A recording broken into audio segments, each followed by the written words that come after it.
Well, hello, Philos listeners. I'm here, Simone Rizkallah, director of Philos Catholic, with Dan, Dan Harre. How are you, Dan?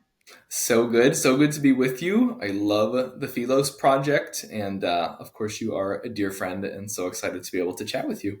Thank you, Dan. Dan, am I even pronouncing your last? We've been friends for a while now, but am I pronouncing your last name right? You are. You Oh, are. I've actually been in a spat with my family because I think it should be pronounced Hari, but no, we do pronounce it Harry. okay.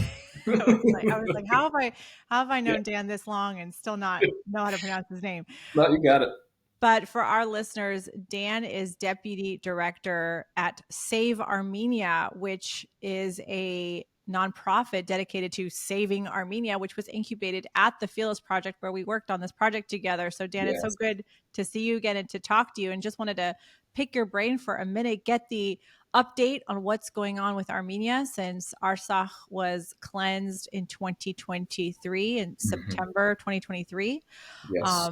So 120,000 Armenians were kicked out of their ancient homeland, and we worked very hard on that project. That was not the way that we wanted it to go, but now you are deep, deep in the work of Save Armenia because the aggression isn't stopping. So, wanted to get the Armenia update with you. What's going on with Save Armenia? And also, there was the COP29 Hmm. international conference on climate change that was hosted by Azerbaijan, who were the aggressors of Armenia last year and continue to pose a threat to Armenia. So, what was that all about? That just ended just a few days ago. Yes. So the COP29 conference, praise God, has been an unmitigated disaster for Okay. Azerbaijan, a complete disaster. This conference has been on the books for a while. They negotiated to be able to host it. Armenia was actually holding things up for a while. They had a vote in where this would actually be hosted, and they lifted that vote in exchange for some prisoners. Oh, wow. Um, and so Azerbaijan wanted to host this conference. It's this big annual prestigious UN conference on climate change. COP stands for Conference of Parties. Mm. And they actually, it was really sinister. The ethnically cleansed region of Artsakh, they started planning, the Azeris started planning green energy initiatives, and they were going to turn Artsakh into a green energy zone.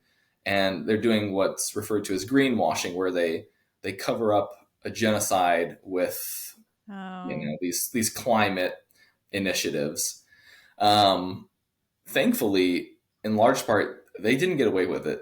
The press has been horrible from this event. Greta Thunberg, um, hmm.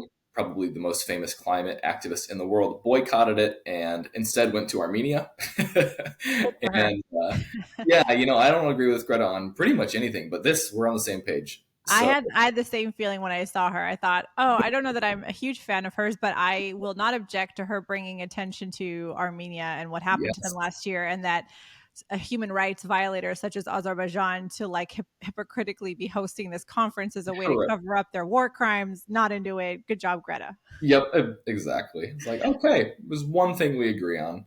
Um, the opening remark, and you could tell President Aliyev of Azerbaijan, went into this thing feeling defensive because in his opening remarks, instead of welcome everyone, it's good to be with you, he basically started attacking the West as hypocrites and saying, don't challenge us in our human rights record and our fossil fuel record. And um, for those that care, back in maybe it was 2012, a publication came out with the most heavily polluted cities in the entire world, and Baku was number one, the capital of Really? Azerbaijan.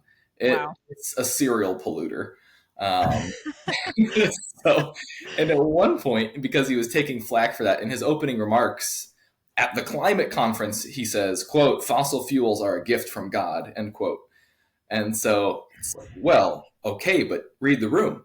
Yeah. This Right. Right. Right. climate conference. So he just kind of came in knowing that the press was against him in Azerbaijan and knowing what happened to Armenia. Yep, he came in swinging, and the news cycle had really only turned against him in the last few weeks. Okay. I mean, for the most part, in the lead up to the conference, they weren't really catching much flack. I can't pinpoint exactly what happened. I will say, Donald Trump going on record in support of Armenian Christians Mm-hmm. and those who were ethnically cleansed from this region, I think the vibe kind of shifted after that. Interesting. But it's hard Yeah. for me to pinpoint. Yeah. Um, But no complaints. No yeah, matter no for what complaint. for whatever reason the vibe shifting against Azerbaijan, no Yes, complaints here. So yes. briefly then, what is the update on the Save Armenia project? Yes, absolutely. Before I forget to, one more detail about the conference I left out. The United States sent a delegation. A member of that delegation was Congressman Frank Pallone, Mm-hmm. big champion of the Armenian people, and he actually was almost assaulted. Per a so There Wow. were really hostile crowds there.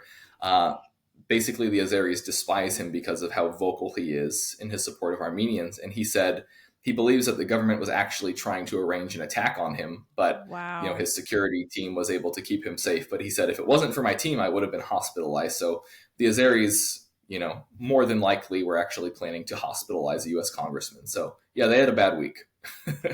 Real bad week. Do you think they regret trying to use COP29 to look good internationally? Definitely, it did Yeah, not work. it did not work. It did Okay. not work. Love, Um, love to hear it. yeah, it's been really good for the cause the last couple weeks.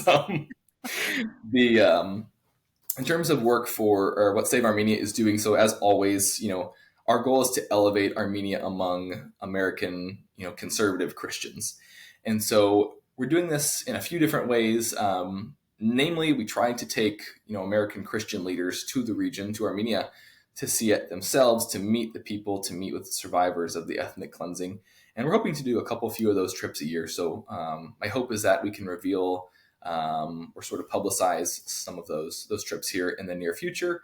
And then also just sort of in the dreaming ideation phase of maybe some conferences in that part of the region, stuff that isn't developed enough for me to share Mhm. explicitly at this point. But we're really excited for the traction we're getting. We've had people like Glenn Beck speak out. I know Eric Metaxas' team has shared interest in sort of going on record on this issue, and it's becoming Great. less niche every day. Oh, it's so good to hear. Thanks so much, Dan, for the updates, and thanks so much for your work as a colleague, as a friend, and as an Armenian, to an honorary Armenian, which you are definitely by now. So thank Thank you you, so Simone much. John. My pleasure. Thanks.